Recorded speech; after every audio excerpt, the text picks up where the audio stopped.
plus tu prends de l'ampleur dans ce que tu fais, et plus les gens s'intéressent à ce que tu fais. Donc à partir de là, si tu as un petit peu de notoriété, de la visibilité, ça ramène des marques, des partenaires, des gens qui veulent bosser avec toi, des gens qui aiment ce que tu fais tout simplement et qui vont te suivre pour ça. Tu vois.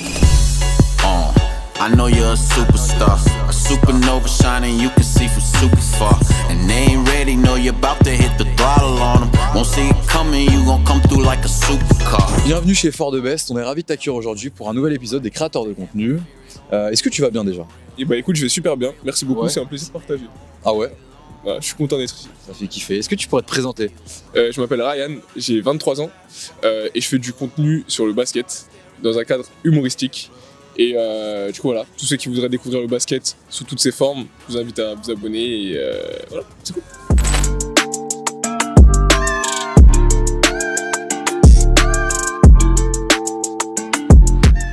J'imagine que tu fais tu kiffes le basket à fond. De fou, Ouais. de fou, ouais.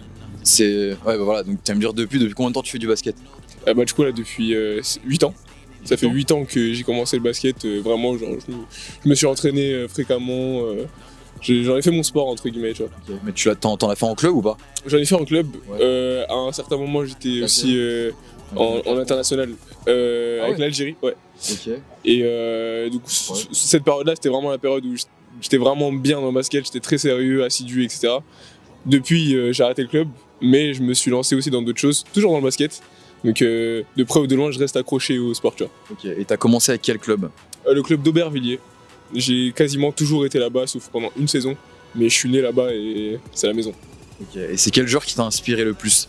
Le joueur qui m'a inspiré le plus, c'est Dirk Nowitzki. Parce que c'est l'un des seuls joueurs qui a réussi à prendre un titre de MVP et même un titre tout simplement avec son équipe. Alors qu'il y avait des LeBron, des Paul George dans la ligue. Genre, c'était vraiment... Il est vraiment venu en mode conquérant et il a récupéré un titre à lui tout seul. Exactement. Ok. Et c'était un de tes rêves pour toi de jouer à haut niveau ou pas? Ouais, quand t'es jeune en vrai, je pense que c'est un petit peu le rêve de tous les jeunes, tu vois. J'imagine. Genre Ouais, on a tous envie d'être comme les athlètes qu'on voit à la télé, etc. Après bon, tu connais, hein, la vie fait pas toujours les choses comme on le veut, mais il y a toujours moyen de faire des bonnes choses, même si on n'a pas toujours atteint ses objectifs. On voit sur les réseaux sociaux et même de manière générale que tu supportes pas mal l'équipe de France. Ok. Notamment Evan Fournier. D'où vient cette amitié? Je te laisse le micro, je pense que... Et pas de soucis. En vrai de vrai, Evan Fournier. Connu, dis-moi tout. Evan Fournier, c'est un joueur que je connais du coup de la NBA. Donc quand tu regardes les matchs, tu le vois tout simplement. Et surtout, c'est l'un des seuls Français en NBA. Il y en a un petit peu plus actuellement, mais il y avait Evan Fournier qui était un des plus gros noms en tout cas en France. Et du coup, on s'intéresse à lui forcément, ce qui nous représente un petit peu aux États-Unis. Et ce qui est cool chez Evan, c'est que c'est un gars qui parle beaucoup sur le terrain, tu vois. Sur le terrain, même en dehors du terrain. Et je trouve que c'est un gars qui a pas mal de réparties et généralement c'est agréable de voir un petit peu ses interactions sur les réseaux, ce qu'il dit, ce qu'il pense aussi. Est-ce que tu as un événement ou un tournoi qui t'a le plus marqué dans ce que tu as pu faire dans le basket? Un tournoi qui m'a le plus marqué, en vrai de vrai, j'ai envie de dire le K54. Parce que le K54, ouais, c'est le tournoi de streetball au monde, de référence. Okay. Et en vrai de vrai, c'est là où il y a toutes les meilleures équipes qui se réunissent sur Paris. En vrai, c'est vraiment le meilleur tournoi, tu vois. Il y a plein de guests. La dernière fois, il y avait Luka Doncic et Zion Williamson, donc des superstars de la NBA. Il y a aussi des influenceurs. Il y a vraiment beaucoup de monde. Donc vraiment, le K54, c'est un regroupement de plein de choses. Il y a la culture, la musique, le sport. Ouais. Donc tu vois, c'est ce genre d'événement qui te marque vraiment, tu vois. Donc c'est cool. Okay. Ouais, ça te permet de te rapprocher des gens, connaître du monde, etc. Ouais, aussi. Exactement. Ok. Et pourquoi t'as commencé les réseaux sociaux? Franchement, j'ai commencé comme ça. Vas-y, je vais poster une vidéo et on verra. Exactement. Ouais. Voilà, on était comme ça avec mon pote au début. Et on commençait un petit peu les TikTok comme ça. En vrai, c'était le confinement, tu vois. Ça veut dire, tu commences juste par ennui, tu vois, ou je vais pas dire poursuivre la tendance, mais genre TikTok, c'était en pleine expansion, tout le monde commençait à en faire, tu vois. Mais ouais, c'est vraiment... on s'est dit, vas-y, why not, tu vois, pourquoi pas. Et du coup, en se disant why not, on a commencé un petit peu les vidéos. Et bon, au final, je me suis retrouvé pas tout seul, mais mon binôme a dû se séparer de moi. Mais en vrai de vrai, aujourd'hui, moi, j'ai pas arrêté et ça va, tu vois, genre, je suis content de ce que ça commence à devenir. Ok. Ouais. Est-ce que tu as eu un point spécifique, une vidéo qui a fait que ton compte a monté, ou c'est sur du long terme et t'as pas vu le truc? Alors, en vrai, il y a eu au tout début, avant même que je commence vraiment les vidéos, il y avait une vidéo que j'avais postée. C'était moi avec tous mes potes. En gros, je dégaine un sabre et tout le monde tombe.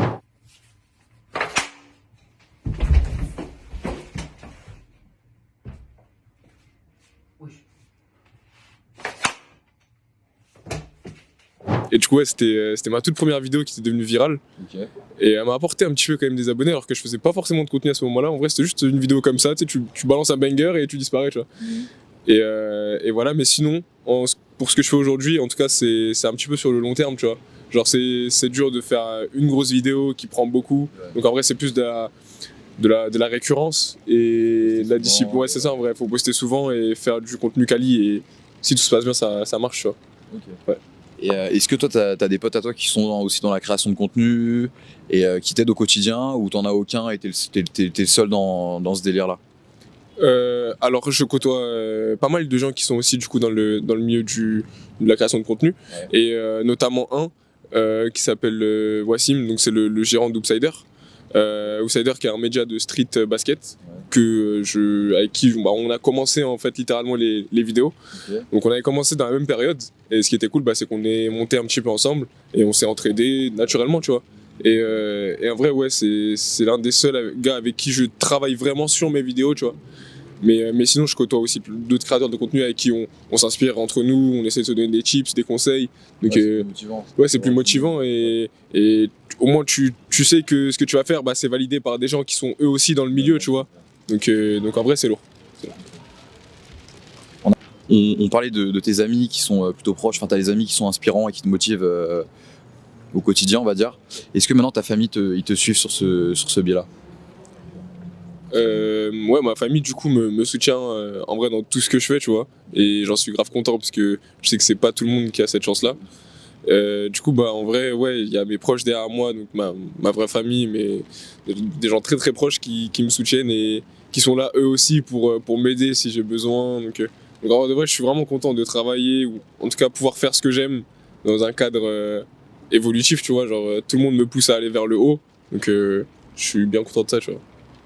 Ouais, je suis bien entouré, on va dire ça. Sur YouTube, t'as pas mal de shorts, tu fais pas mal de shorts, ce qui marche de ouf en ce moment, mais t'as une seule vidéo. Comment est-ce que tu conçois les choses? Est-ce que pour toi tu vas sortir plusieurs vidéos long format, ou tu vas continuer uniquement sur du short?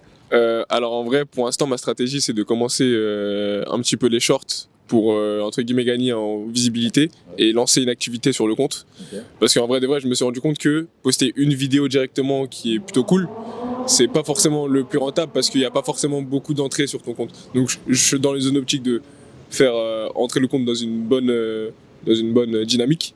Et ensuite, je commence à balancer des vraies vidéos un peu plus longues, genre des bonnes vidéos qualitatives, bon montage, tout ça, bon concept. Donc ouais. Mais en tout cas, mon but, c'est pas de balancer que des shorts, c'est vraiment de me concentrer sur les vidéos long format. Les shorts, c'est plus un tremplin pour activer le compte. Créer une communauté, etc. Exactement aussi, ouais. Visibilité. Ouais, c'est ça. Ok. Monter la visibilité, parce que comme tu l'as dit, c'est un concept qui marche Ah bah, bien sûr. beaucoup, tu vois, c'est réel. TikTok, il est Exactement, réel ouais. sur Instagram. Ouais, de fou. T'as raison. Est-ce que maintenant tu as des objectifs en termes de création de contenu, j'en sais rien, quantitatif, d'un point de vue abonnés, nombre d'abonnés, ou d'un point de vue événement, et qui t'aimerais travailler? Est-ce que tu as des objectifs? Bon, à part là, je suis en train de travailler sur une web série. Donc je suis en train d'écrire du coup une série sur le basket. Ok. Parce qu'en vrai de vrai, ça n'a jamais été fait en France. Et surtout, je trouve ça cool de pouvoir un petit peu créer un univers, une histoire qui est en relation avec le basket. Ouais. Et ouais, du coup là, je suis en train d'écrire une petite série. Sinon, il y a quelques événements style tournoi ou des petits affrontements dans le basket qui s'organisent. Et ouais, en vrai, il y a pas mal de choses qui sont en discussion. Et sinon, concernant la création de contenu, mon objectif pour cette fin d'année, c'est de doubler mon nombre d'abonnés, donc au moins monter à 50K. Là, on a lancé la machine, ça y est, on va laver ça, je pense. Donc je pensais même qu'on va essayer en tout cas d'attendre ça avant même la fin d'année et voir ce qu'on pourra faire au-delà de ce seuil, tu vois. Ok. Donc en vrai, ouais, il y a pas mal de choses qui sont en train d'arriver là. On charbonne. Est-ce que tu connais des mecs qui sont sur les réseaux comme toi et qui font le même type de contenu que toi, ou t'es l'un des seuls, ou tu fais partie, j'en sais rien, du top 10, du top 5, enfin j'en sais rien, est-ce que t'en connais? Alors dans la création de contenu basket, Ouais. je suis pas le seul. Ouais. Il y en a pas mal d'autres, notamment Rookix, Overtime Elias, Briscoe, Obsidia. Il y en a vraiment vachement un tas, tu vois. Et en vrai, c'est cool parce que chacun fait un truc un peu différent. Et au final, bah, ça fait une grosse sphère complémentaire où on va tous avoir son épingle dans le jeu, tu vois. On va tous tirer notre épingle du jeu et faire un ballon tous ensemble. Ouais, en fait, tu On- veux dire simplement, chacun a sa spécialité. Exactement. Vous avez tous le même univers. Exactement, ouais. Ok. On est tous dans le basket, mais chacun a ses particularités. Son petit Tu vois. truc qui fait. Exactement. Et ceux qui sont intéressés vont de ce côté du ballon et les autres bah, iront du côté où ils voudront. Tu vois. Donc en vrai, ouais, c'est cool. Parce on se complète tous. Ok. Ouais. Ok. Et vous connaissez personnellement avec les personnes que tu m'as nommées, Briscoe, César, Rookix, vous connaissez personnellement ou pas? Ouais, de fou. C'est des gars qu'on voit, enfin, on se voit souvent même entre Ok. nous, on se retrouve, on fait du contenu ensemble. Dernièrement, j'étais avec Briscoe à Lyon pour tourner une de ses dernières vidéos. Donc en vrai de vrai, c'est cool, tu vois, parce que même eux, on les appelle un petit peu les anciens, tu vois, parce que c'est les premiers à être arrivés dans le milieu du basket. Et même les anciens n'hésitent pas forcément à solliciter un petit peu les nouveaux ou les personnes qui émergent. Donc en vrai, c'est cool, tu vois, parce que ils nous aident aussi un petit peu de leur façon. Ouais, entre guillemets, tu vois. Alors maintenant, dans quel team NBA tu kifferais être? Enfin, dans quel team NBA tu fan, pardon, d'abord? Je suis fan des Philadelphia Sixers actuellement. Ok. Ouais. Apparemment, ça pue la merde. Hein. Quelle est la paire parfaite, selon toi, pour un 1vs1? Waouh. En vrai, je pense que la paire parfaite pour un AVS1, c'est la LeBron 20. Ouais, la LeBron 20, c'est une bonne paire pour faire un 1 contre 1 parce que t'es confort dedans. Littéralement, c'est la meilleure paire que j'ai pu essayer. Donc, je pense que c'est la meilleure paire avec laquelle je pourrais jouer au basket. Mais est-ce que maintenant ta passion pour les réseaux sociaux, elle est au-dessus de ta passion pour le basket? Tu préfères, je sais pas, marquer de ouf avec ton équipe, imaginons pendant un tournoi, ou tu préfères créer du contenu et faire une vidéo qui buzz? Si j'avais été dans le côté performance dans le basket, je t'aurais dit probablement les highlights, tu vois. Parce Ouais. que faire des grosses highlights dans un tournoi, quand ton fond de commerce, entre guillemets, c'est la performance, c'est très bien, tu vois.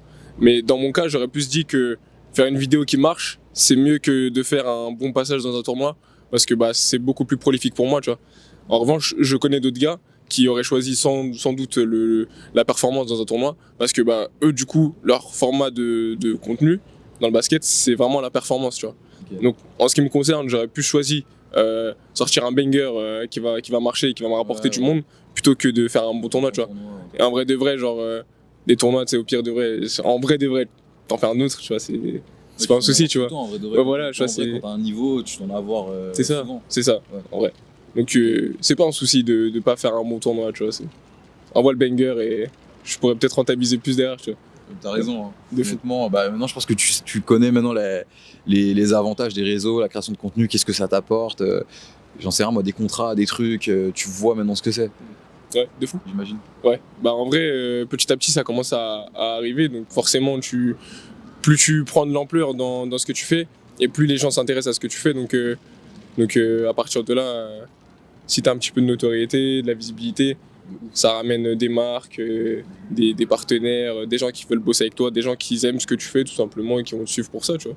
Donc ouais, je suis d'accord. Ok, maintenant est-ce que tu as un petit message à donner à une personne qui aimerait se lancer pour la création de contenu? Est-ce que tu as un petit message à lui donner? Ouais, de fou. En vrai de vrai, ceux qui veulent se lancer, lancez-vous les gars. Vraiment, vraiment. Ça peut partir d'une idée bête ou d'une idée simple, mais ça peut aller très très loin. On a déjà vu des gars finir en mode très très riche ou famous. Bon, après, je sais pas vraiment ce que les gens recherchent, tu vois.